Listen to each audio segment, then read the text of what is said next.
Now we face the final part of our Congress. In a year's time, we will hold the third Jubilee Congress. Before we launch into the discussion, allow me to summarize and draw some conclusions. And to do so, I will invite Mr. Radosław Brzózka, the plenipotentiary of the Minister of Education and Science, for education system strategy, after which we will have a panel discussion. Ladies and gentlemen, because this is a bit of a surprise to us all, we have an important communication today coming from Professor Ptaszek.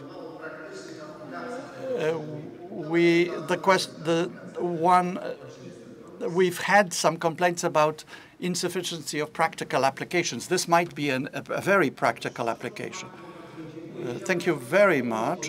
Just want to mention about two initiatives. One of them is the second oratory competition for students of the 4th to 8th grade of primary school under the auspices of Minister of Education, naturally. And this competition will have local phases, local school, all city, the entire region, and finally the national level in 2023. And just to give you a gist of how broad this event or effort will be, let me tell you that by 10th of November, close to 140 primary schools from around Poland have submitted their applications to participate. So this is is a major event, looking like a major event. So this is a competition for primary schools. Secondary schools will have a national oratory competition. This is, again, a very important event because at the two levels of education, primary and secondary,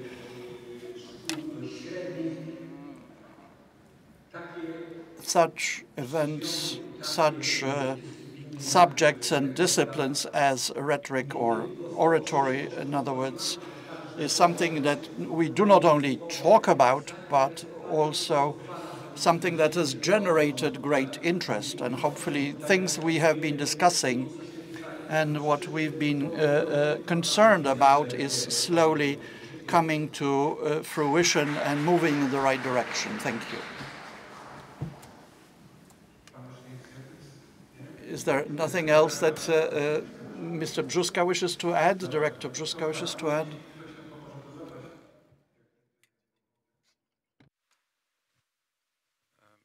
Mikrofon chyba może tu zostać, prawda?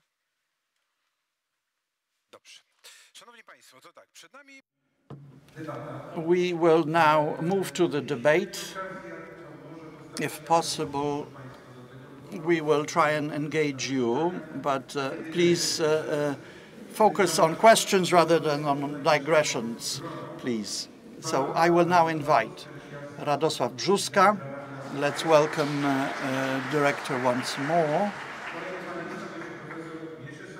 And Professor Mieczyslaw Ryba, historian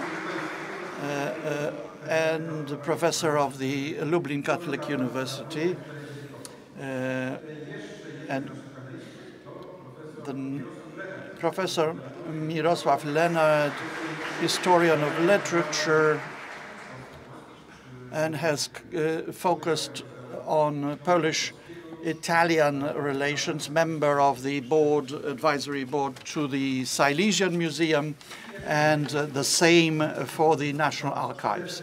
And finally, Professor Pawel Skrzydlewski, teacher, theologian of the Zamoyska Academy, chancellor of that academy, specializes in culture, law, philosophy, and metaphysics. I will try and moderate this discussion and will take advantage of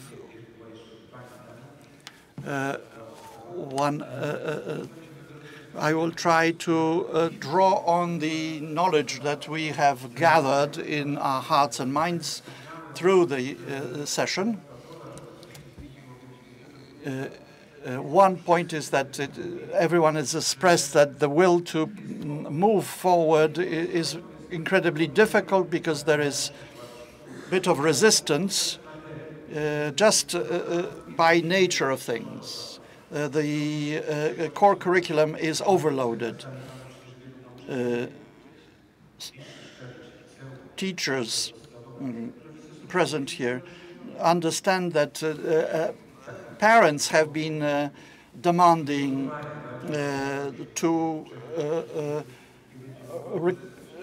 and are not that interested in these non-practical areas. They want their children to be well-paid, let's say, marketable trade or gain qualifications of that time.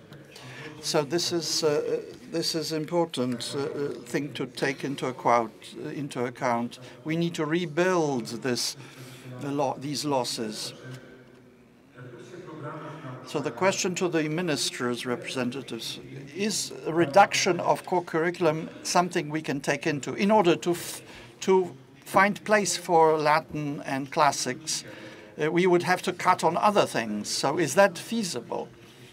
And until recently, students now have been learning up until 4 p.m. And children might not be able to endure this extensively overloaded curriculum otherwise. The question is difficult. There are better experts amongst us to able to provide more precise response. But the role of the ministry is to invite them to collaborate and engage them. I believe that this discussion of the core curriculum has been initiated by the ministry.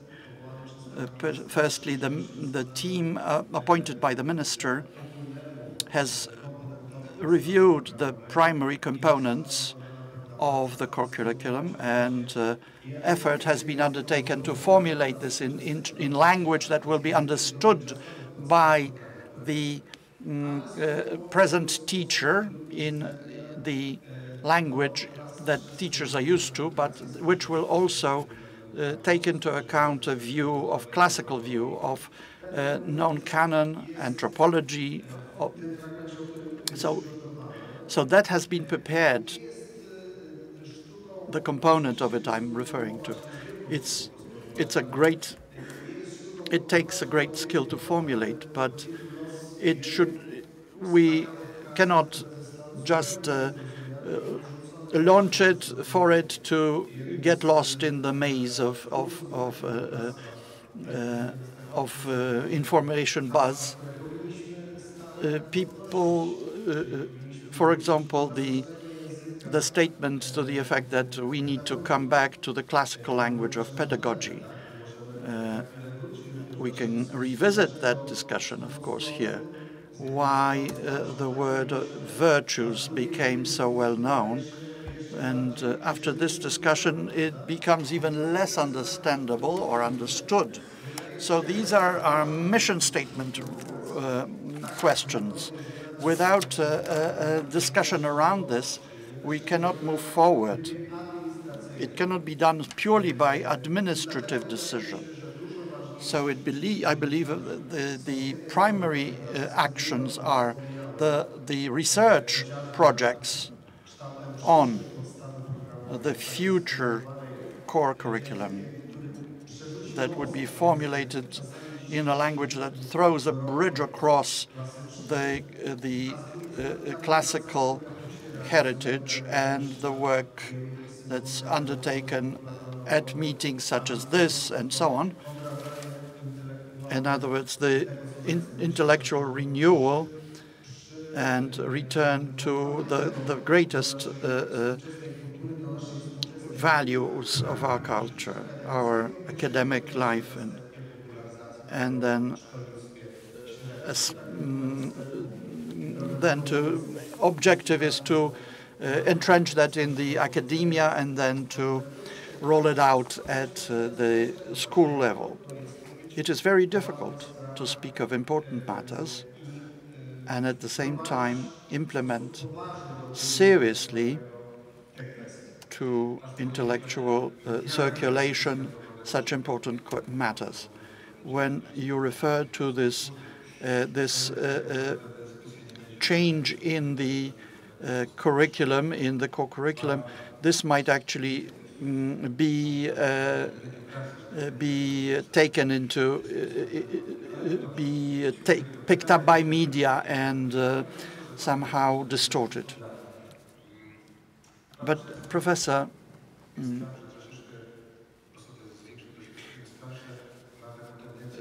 there is a tendency among the older to complain about the youth. And I have found myself among this, even though I don't have that experience, academic experience. Is it so that the young people, the future elites that come to you are inferior or superior?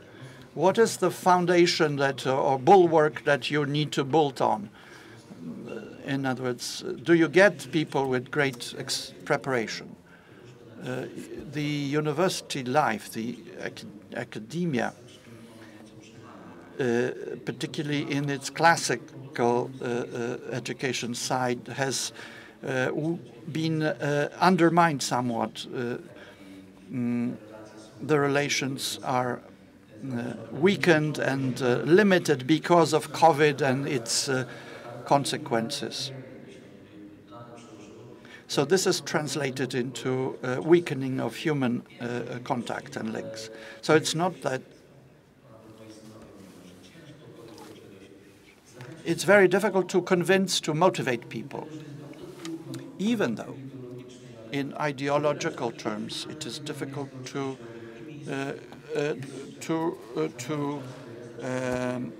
fish for young people because of the social media, maybe. So, but the fundamental question that you are posing, I personally respond by thinking, what is this all about?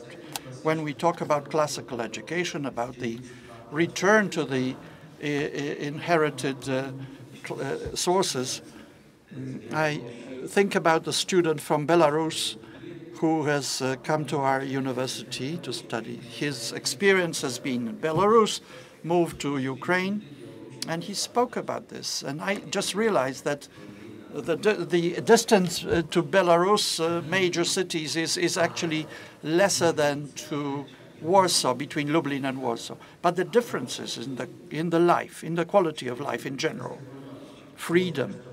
Someone was arrested because 2 years before someone supported street protests. Differences in understanding of who we are vis-à-vis the state, understanding of culture. There's a chasm. We don't understand this, but this war helps to bring this home. In the domain of regular life, where people, in spite of all the conflicts, and at least here we have opportunities to develop.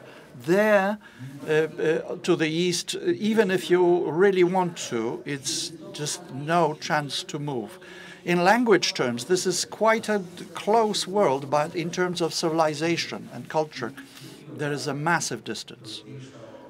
And another reflection. Someone discussed a woman's visit to China and her experience of how the COVID restrictions have been implemented, how every citizen is being overseen and screened, and the person is nobody, is being enslaved by the system, even though they have much to eat and technology which they can use. ultimately, this is about, we all realize that, of course, our needs far exceed our abilities and capabilities and possibilities. But culture and material and spiritual culture can fulfill many of our needs. Whatever we might be saying about ourselves, we've had our life's course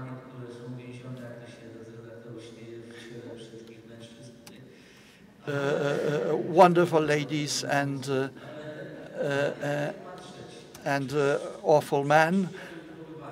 We were able to get education with our masters, but my open question is: Are we disillusioned? Even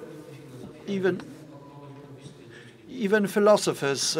Someone asked me, how are you proceeding with life? And I said, I don't know a single friend of mine, student friend, who somehow didn't make it in the world, even with their degree, philosophy degree. In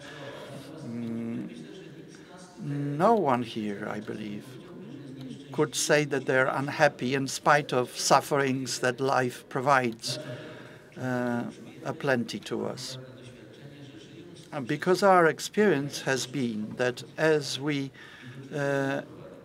go through that, we have a sense of development. And that's the offer that we can open toward the next generation. We've spoken to the minister about the current debates, and some textbook appears which says it's not important to teach just the economic systems, but let's root that in the context of European reality. And a certain professor of incredibly dove-hearted professor, nonetheless,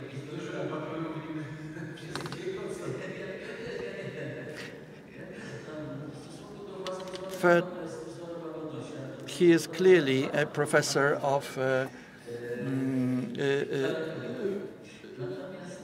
great humility. Well, note that going a little bit to history, which is a classical thinking, something comes is a result of something.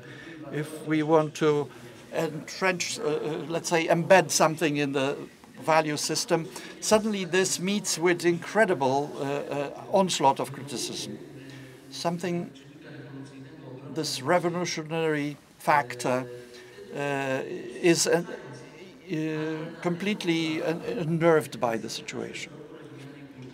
So our broadly understood culture, with so many contexts, there is the aspect of enslavement of thinking, of thought, in terms of searching for truth, starting with politics and moving to scientific research.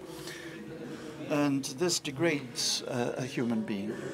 If you take the 100+ kilometers to the east, even if you are able to see the difference.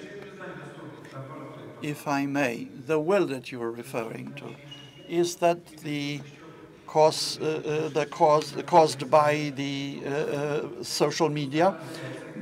Whatever we might do, we cannot overcome their power because they deliver joy, or even, of course, this, as Professor said, this needs to take its course. Ideologies provide a false sense of success or happiness, satisfaction, but then it comes out bankrupt because human nature is what it is. There is order of creation, and you either allow someone to develop or you don't. The ideology does. And the peak of development of certain dysfunctional ideologies. We could call them anti-culture. And we can come together if this is cultivated.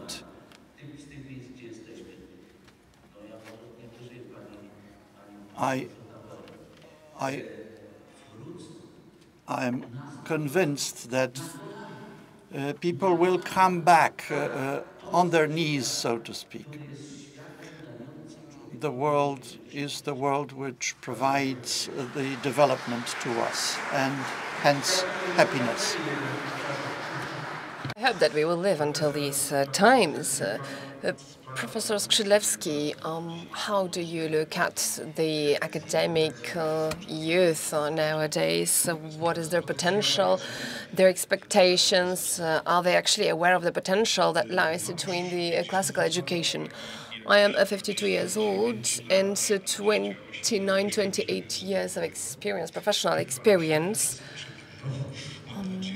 But I hope that everything is still ahead of me. But answering seriously to your question, the youth will always remain the same. I have a large problem today because the proper understanding of education disappeared from the culture. Who tells the young people at school today about what the education is in its essence, actually? And it is, for example, St. Thomas would say it's an act of goodwill, which means removing the evil from the people. Those young people do not have enough capabilities and knowledge when they come to school, and the teacher is opening the human to knowing the truth about the world. The teacher is showing the student the reality, and thanks to this human is freeing himself from the lack of knowledge, lack of understanding. This is the essence of education. And nowadays, a young person comes to school and is learning various theories, concepts, positions, and he thinks this is the education, but this is not education in its essence. Some time ago, Professor Kampiec say that if education is concentrated on concepts, then it will be moving from concept to concept, and then it will finish with anti-conception. So a person needs to get to know a cow and not the concept of a cow, because you cannot milk the concept of a cow. You can only milk a cow. So nowadays, a young person is facing millions of ideas, concepts, and this is really fundamental. We do not understand what education is. Another thing, very important, we have a problem of distinguishing education. People know that smoking is wrong, it causes cancer, but they keep smoking. And knowledge does not have this effective power. We need upbringing, bringing virtues upon people, and upbringing should steer education. We neglect those things. We do not differentiate between those things in the culture. And we are convinced that if we staff young people with thousands of various theories, concepts, and positions, it will become a good person, a wise, reasonable person. You will not, because he does not have the upbringing, the virtues. And thirdly, this is also fundamental. We have a big crisis of natural circles, of upbringing of an educational person. The first circle of the education of upbringing is family. Family provides those three pillars of spiritual life, understood naturally, like faith, hope, and love. Faith, let's remember, is not only the connection of a person between the person and God, but faith in its essence means accepting the truth based on authority. A mother says something to the child: do not put your fingers in the electric socket because it's dangerous, and the child believes. So a person is getting to know the world thanks to the ability of accepting the truth based on authority. these days we do not have a strong family. Every second marriage is breaking in Poland within 3 years. Every second marriage, yes. There are over 60,000 divorces every year. For 190 marriages concluded. So in practice, it's almost 1 marriage in 2 that fails, and numerous children are born out of the wedlock. Up to even 20–30%. It's great that the children are being born, but the child has the right to be educated, and for that they need a mother and father. They do not have a chance of receiving this pillar, basic pillar, which is faith, which is the basis for further education. Those children do not have a chance for receiving what is the basis of the social life, the hope, this ability that teaches a person to expect the good from other people. So a child comes to the mother and asks, what do you have? What do you have for me? So the children are searching for the good. It's a family that is able to create hope and love. If those pillars are not there, then a student who doesn't recognize truth is difficult to reach. So it's difficult to reach the students who do not have those fundaments. So in my opinion, we need to get back to classical education because it's the truthful education for humans. But this comeback will not happen if the traditional family life is not reborn. This is the basic task. And the last important thing, maybe I will create a scandal again, but let me say something from the times of St. Augustine or St. Thomas. Today, education is infected in many ways by atheism. Atheism is a position which negates or denies the existence of God and influences the education to a large extent because due to atheization we have the conviction of a person that life has no purpose. Atheism is also hitting the rational approach because Professor Dłubacz already could probably explain to us absolute is something which reveals itself as something contrary to reality. So if we do not have the basis of a rational understanding for science, then why do we go to school if there's no basis for upbringing? Why do we perform the upbringing? Atheism, a secular movement, they should not be present at schools in any way. Another thing is religiousness. It's sure that each person has their own path to reach God. It's personal, but there are even lessons of atheism sometimes in the Western world, and this is perceived to be a great achievement by some. And from my perspective, this is a huge risk that takes the force away from the education and takes away the health and the fundamentals from people. Thank you. Referring to your thesis, this is also what I heard last Saturday from husband of a woman, that she got an SMS from another mom from a public school saying that the teacher who would like children in the first grade to dress elegantly for the celebrations of the Independence Day, that this teacher is actually violating the free will of a child, and she will not violate the free will of her child who is 8 years old, and she will dress her daughter in black or pink instead of white because that would be violating the rights of a child. So this sounds like anarchy to me. Yes, 2,600 years ago, Pythagoras said apparently everything that is good comes from the hand of gods. When you upbring children that believe in God, you will you will raise children who are good. They will be similar to God, and by loving the truth, beauty, and virtues. This is the lesson of Pythagoras 2,600 years ago. Yes, a virtue is not a value anymore, and beauty is also kind of relative. Professor Miroslav Lenart from University in Opole. Let's get back to the same question, but let me also add, do we have staff that can carry the burden of this classical education? This is an easy question. Well, I do not have the answer for this question, so I will not satisfy you. It would be good if we had staff and teachers, but I think that the fact that we are here and that we have so many philosophers, historians, classicists here in this room, so many per square meter, it's quite positive in terms of what you asked me. So there are still a lot of people who are strongly involved in certain ideas of education.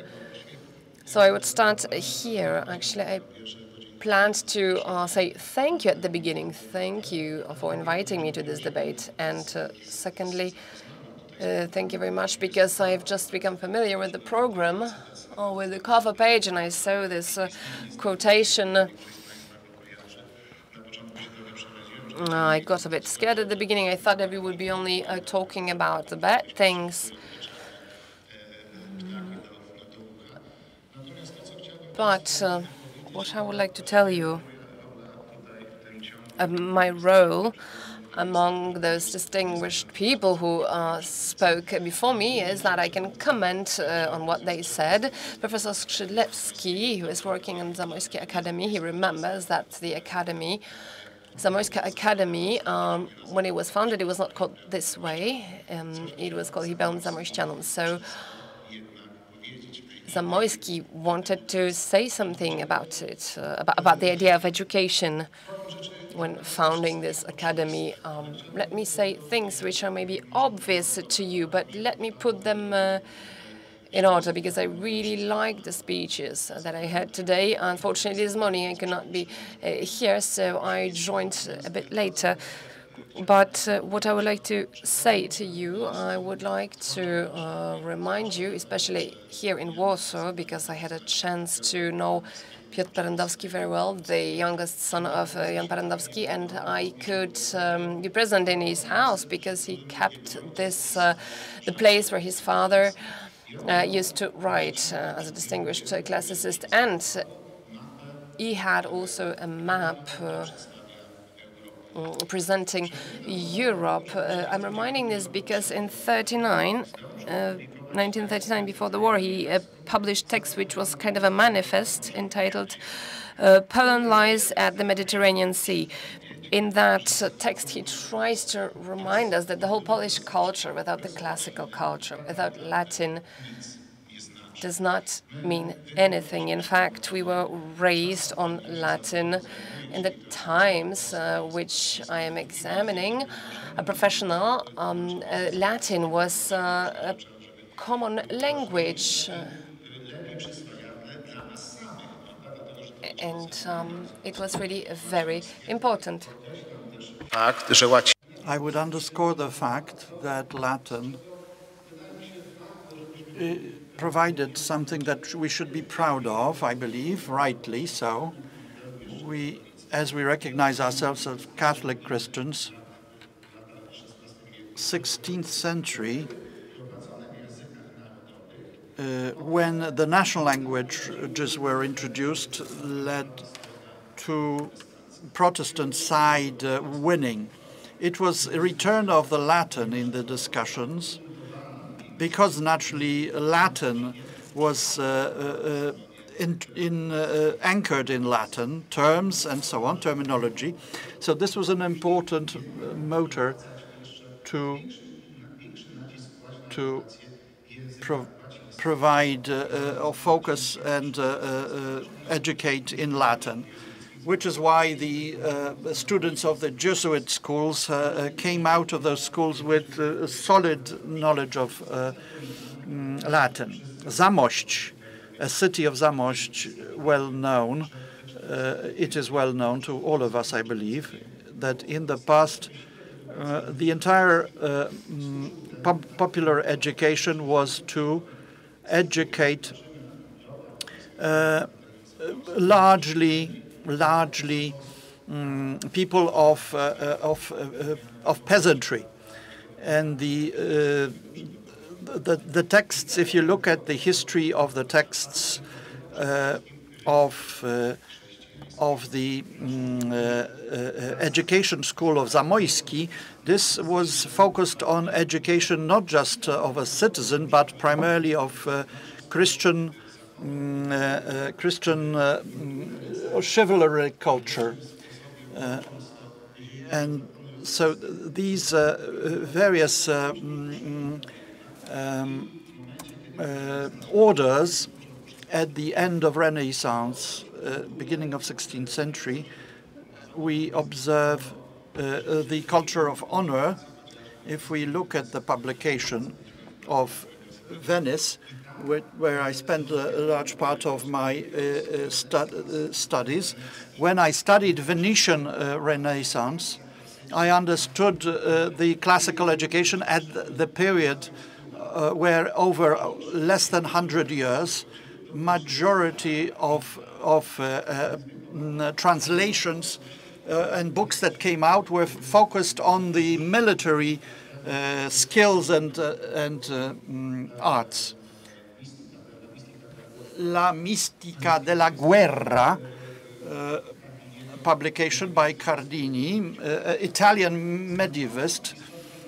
He points to, in that book, to a very interesting aspect: a rejection of battle, of war after World War II as a way of solving conflicts.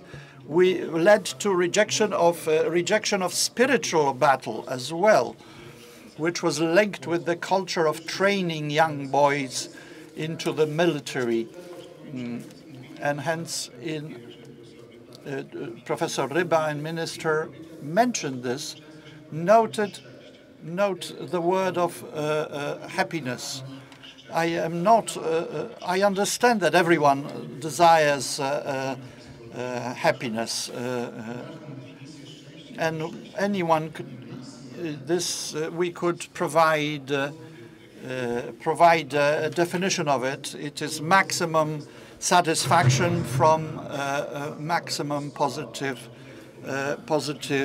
favorable features. In other words, virtue, but virtue that has been achieved through internal strife and struggle. So it's a harmony that's being presented in the picture that unfortunately has been destroyed by war, but we are seeing this reproduction here of the four virtues.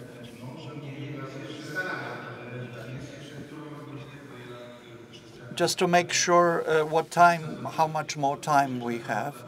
Another 25 minutes, another round then. If I may ask you, if we look at the young people, if you were to sketch convince a young person that to learn to study Latin, what arguments would you use? I don't think that a 13-year-old, 14-year-old could be told that study Latin because this, that, and the other. Professor, congratulations for excellent presentation. Thank you for important matter. Those who win the competitions in Latin are those who do not study Latin at school. In fact, one physicist that won a competition in physics was won by someone who did not study physics, but another discipline. And he was even somewhat embarrassed to tell us what his education, what his primary degree was in. But let me come back to the main idea, the military arts. considering the military situation that we find ourselves. Let's take Demaratos and Herodot in discussion with Xerxes. I use that to encourage students to read through anything of the classical literature. Why? Because there are films that they typically looked at. Did you ever see the 300 Spartans? And everyone seems to respond in the affirmative. So that's a point of reference for us. Then Herodotus. Then, did you like these young people, well trained? They must have been going to work out and so on. And then you can introduce a very interesting thing of interest to them, to these young students. I remind them of the discussion that was, of course, Herodot's imagination. Xerxes asks, before a Thermopylae battle, asks Demaratos, in short, the king of Sparta, will all Greeks stand against him? And the response is, I cannot vouchsafe for all the cities of Greece, but for my citizens I can, because they are less afraid of me than they are afraid of than your subjects of you.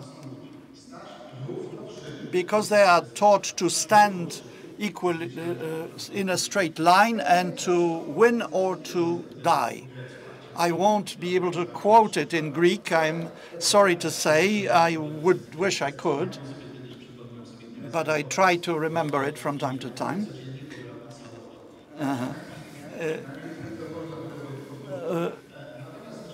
What I'm driving at is that what others have said and what we all wish to achieve as we look at the center, we're drawing, painting after harmony. And one point is that our idea is that we might each have a different way of holding our shield and our, be it arm of different sorts. But so we are unable to renew this. What Parandowski said in his rewriting of Greek myths, our culture is the culture of the Mediterranean. And we won't be able to strike the passion in our hearts of our students by forcing them to do that. We need people with passion on the teacher side and on the student side. And this is no recipe provided. As you know, I'm trying to describe, but the passion is truly the key word here. This is something that firstly parents stand to ignite in the hearts of their children, and then teachers to take this over, and secondary school and further on. So that's a long distance of handing over the baton. If I understand this correctly, this might be a ripe time to change or adjust the canon of the mandatory readings in schools. Typically, very few students ever read the mandatory reading, maybe 2 or 3 in a classroom. And that's these are the easy things. How do you go about other things that are more advanced and complex? I wonder whether Harry Potter actually found its way to the canon. It should be there. We don't know. We need to discuss this. What do you think as central administration representatives? We need to remind ourselves of what the state is and what its tasks are, what we expect from it, and what we do not need to. Minister Czarnek may allocate funds for a Congress of Classical Education to be held. It can award greater funds for the Institute of Educational Development to look at various subjects. But on a daily basis, by effort of many, we need to make sure that we pass on the achievements and of their education. The minister can provide funding for publication of a periodical for teachers, the bi-monthly, with text that you can use for discussion in your classes, amongst you, with parents, and whatever communities you are part of. And there are even more ambitious projects, such as the Copernican Academy, academy that is to be funded at the 550th anniversary of his birth.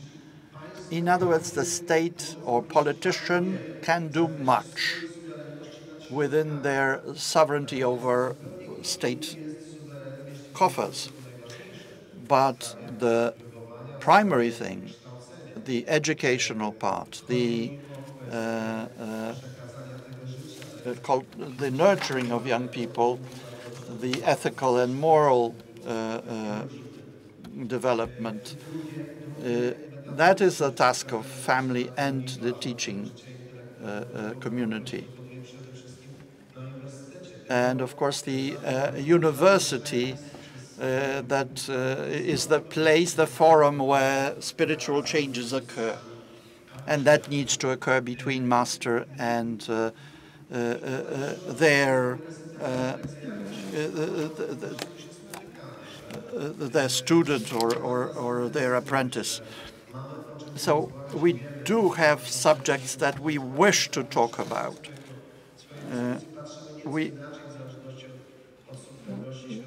We look at each of these subjects from the vantage point of our experience, education, the social milieu which we come from. Ultimately, the spiritual and cultural life is something that we need to pass on. Our discussion started with a statement to the effect that we have behind us experience of a murder of our cultural life, as we see it, metaphorically speaking. That has taken place a long time ago. It's part and parcel of the crisis of European culture going back to the French Revolution or even earlier than that. We can talk about very specific cases of murder where Professor Roszkowski dared not to ignore. And he stood with the victims, then with those who wish to forget the henchmen.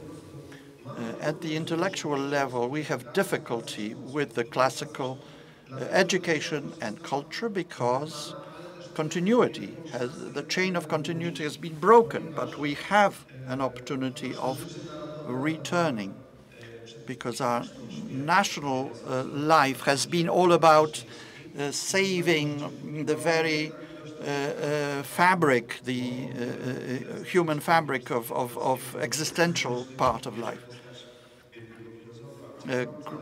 Great philosophers have looked at that, and many philosophers were able to nurture something that was not possible elsewhere across Central and Eastern Europe. I'm referring to the Catholic University of Lublin. It seems then that there are many ways in which the funds that the State Minister of Education, of Science has been providing to us, can provide to us, in order to assist in the renaissance of the spiritual life and cultural life. This needs to take place amongst us.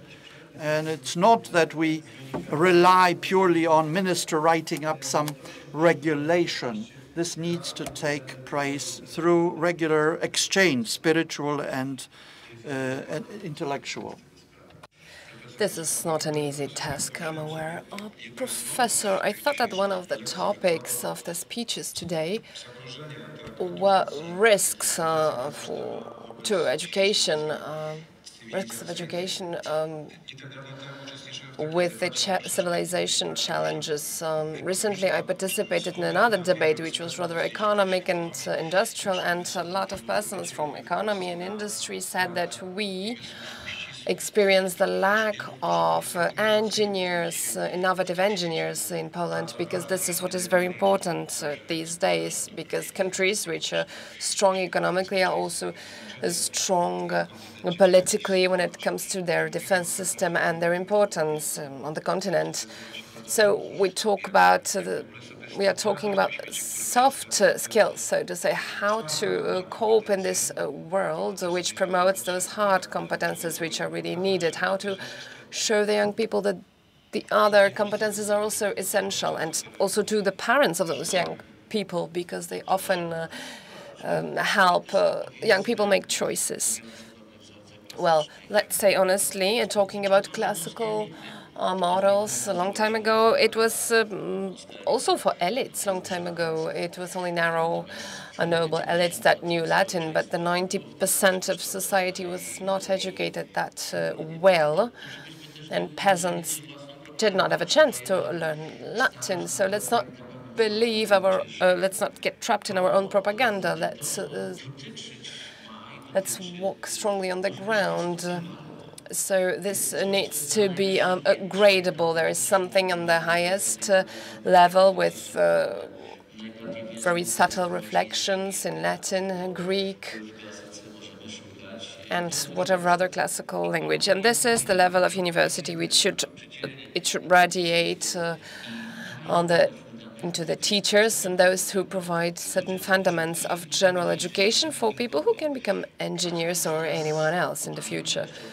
Each of us remembers stories about the pre-war engineer. This engineer was an expert in his field, achieving a lot, but he was also a person of culture. He was interested in everything.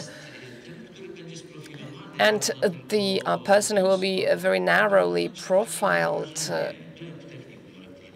I was in an electronic technical school a long time ago, and I had the impression that it doesn't allow those persons to be really successful, because at a certain point people think analogically, they look for comparisons, references, and this opens certain new areas in the brain. So this strong classical basic fundament can be useful for anyone, in my opinion, especially to every educated person. Naturally, it can be proposed in various forms to various people.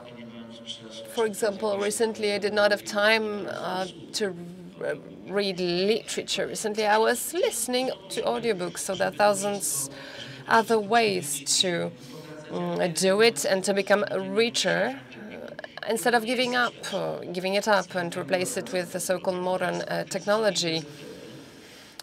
And the crisis of university causes the crisis of elites, of those highest top elites among professors, actually. This is the largest problem, which translates into teachers later, because how many teachers chose the textbook of Roszkowski in Poland? Not many, right?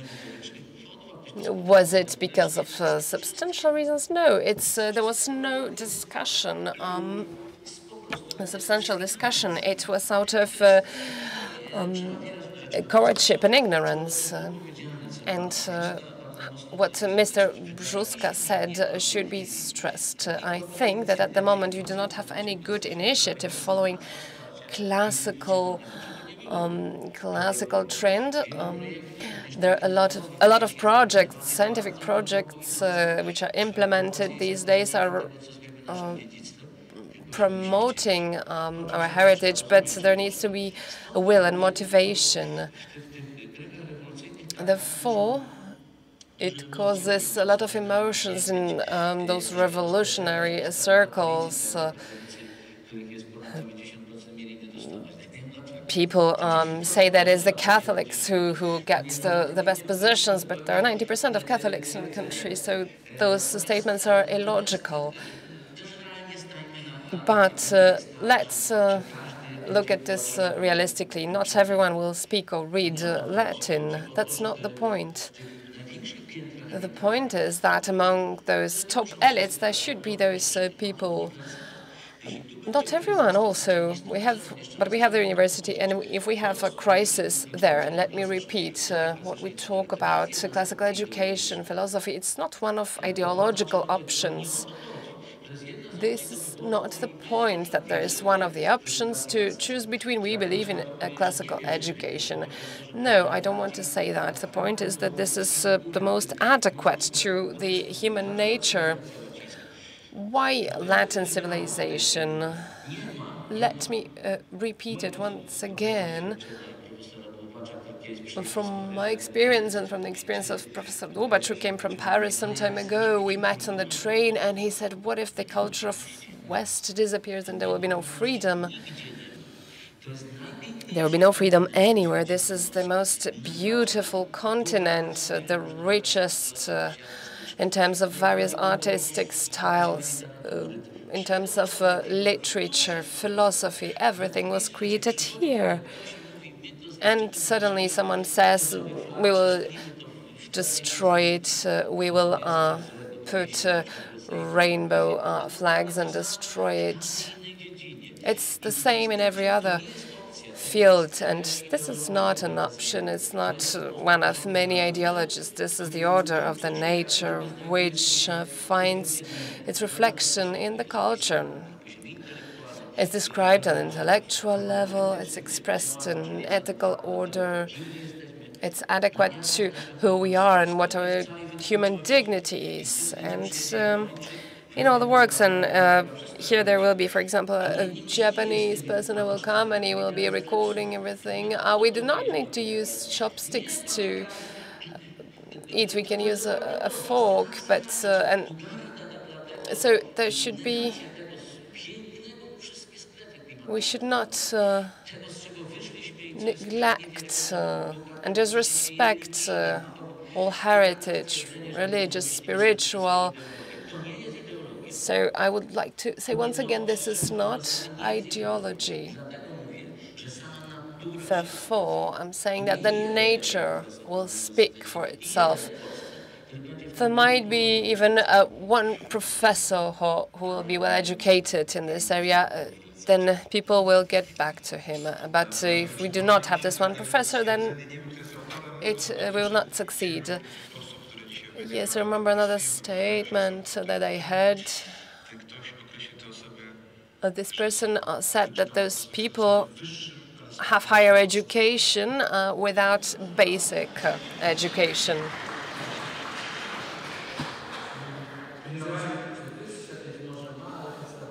Yes, that maybe they have higher education, but they lack basic education. Yes, now it turns out that we do not have enough time. We have only 5 minutes left, but I would like to hear your opinions. How do you look at classical education and the challenges of modern world? How can we mark the presence of classical education and move forward at the same time? Let me repeat again. I think the main risk will be atheism. But on the other side, there is great hope. Because among teachers, there are a lot of people who are real teachers. And let's remember that in our culture, in our civilization, a teacher is a parent, a father, somebody who gives life, who shapes life and also defends life. In our culture, in our civilization, a teacher is like Socrates, so somebody who is really strong in looking for the truth. And we know that a model of this teacher in our culture will be Jesus, because he did not teach something. He was teaching the truth. there was unity between what he was teaching and how he lived. And I think that those teachers who follow Socrates and Jesus, they will be still present, and this is where our power lies. And Professor Lenart, I would like us to finish this meeting on a positive note, because it's, some of our reflections are rather pessimistic, but there are some historians in the room, and you might remember that there were various crises in the past, and we have gone through them. For example, Latin was eliminated after the war because it was meant to disconnect us from the culture of the West and to include us rather into the Eastern culture. And this entered into the education, and we allowed ourselves to remove half of our brain, which is thinking in Latin. It helps us to put the reality in order. Everything is really orderly there, and everything, for example, I come from Apollo. When you read sermons in Latin, then you see that everything is orderly and you understand everything clearly. So I do not have any other idea for life than doing what I do, and I keep finding students around myself who want to follow this path. I'm very happy. The Latin lovers will not die. The problem is that we are restoring the culture of the Mediterranean culture. There are not many Latin lovers in these times either, but they had a lot of influence. These days, they do not have that much influence, and this is the problem. The choice is the people who choose are actually sitting in front of the TV with a remote control that they are related with the media, and these people are deciding. So. But we love the things that we do, and we try to spread this motivation, this passion among others. If the students see that I am really passionate about Herodot or other authors, maybe they will also think that this is something interesting. What pushes us internally to this is that we want to understand. If we are so wise that we can actually read those works in Latin, then we feel really great and happy. And if I find other people who are passionate about the same thing, I will be even happier. And the more such people we have, the happier we will be, and we will be collecting those virtues which are maybe not so popular these days. But I really have a positive attitude towards the world, so I encourage all of you to think about the future in bright colors. There is Zamość Academy restored after years, and there are situations, reasons to be happy. And I am very happy that I was invited today and I could speak to you about things that interest me.